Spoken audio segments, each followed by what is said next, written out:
My name's Charlie, and I want to talk to you about a father named Chris Buckner. Chris Buckner was racing down the highway one day to go to get to his son. Why was he going for his son? Well, recently, his son's friends and his wife had told him that their kid was in a hotel that's somewhere across town and they were a little scared. His son was a star quarterback who had 14 offers and a 4.7 GPA. As he neared the hotel, however, he was too late. His son, Dylan Buckner, was gone. Chris Buckner had to be met by policemen and ambulances as he realized his son's life was gone. Suicide, according to the Middle East Psychiatric, which was published in January 28, 2023, accounts for 700,000 global deaths. 80% of those are in low to middle economic rating countries. Adolescent suicide increases over time. Today, I am here to inform you about teen suicide and to help the ways to solve the problem. First, I want to talk to you about the problems of the high amounts of teen suicide. Second, I want to talk to you about why teens commit suicide. And third, I want to talk to you about the solutions which help teen suicide. Social media has played as a big factor for the reasons of why these kids commit suicide. According to the North Shore News, which was published on October 23, 2017, a class of 30 students, about 21 kids, which is more than 70%, have contemplated suicide.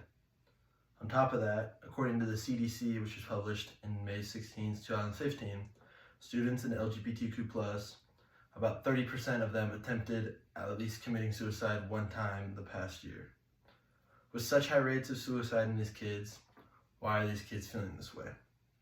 Well, according to the Creative Syndicate, which was published on January 31st, 2018, there was a study done by a whole bunch of USC kids and did a research about 6,000 students of USC, and it was those of teens who had attempted suicide and those who had not attempted suicide. They compared their lives to those who didn't have parents with divorced parents, those who were a higher percentage of foster homes, and those who had a lack of parent support and were bullied in the past. Well, according to the Belfast Newsletter, which was published on October 23, 2020, 80% of young people are associated with their mental health problems with suicide, with mental illness, and to do with drugs. They all come together. Bullying, drugs, loneliness, and all of them have to do with the reasons of why kids and teenagers kill themselves. So what are the solutions to this? Well, according to the Star Tribune, which was published in 2018, June 20th to be exact, these bullied kids are less likely to think about committing suicide if they are connected with their parents. If these kids like school and they have a meaningful relationship with a coach, family member, a pastor, the percentages of them thinking about committing suicide go down drastically. To ensure safety, according to the Philadelphia Tribune, which was published in 2017, October 21st, 2017, the best way to help these kids is to support them.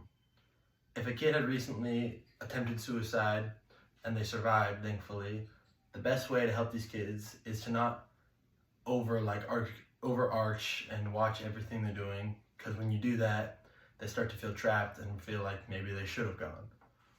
The best way to do that is to be careful to not overstep. Don't interrogate these kids and watch their behaviors.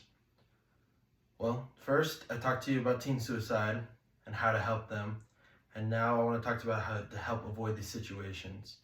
To avoid these situations, which I think are personally the best way, is to, as I last mentioned, monitor these kids, but not overstep your welcoming. Don't interrogate them. Don't just watch what they're doing. Just be careful and be methodical with how you're watching over these kids, because if you overstep, they'll push you away, which in the end makes it all harder. And this can all help with avoiding another loss of life like Dylan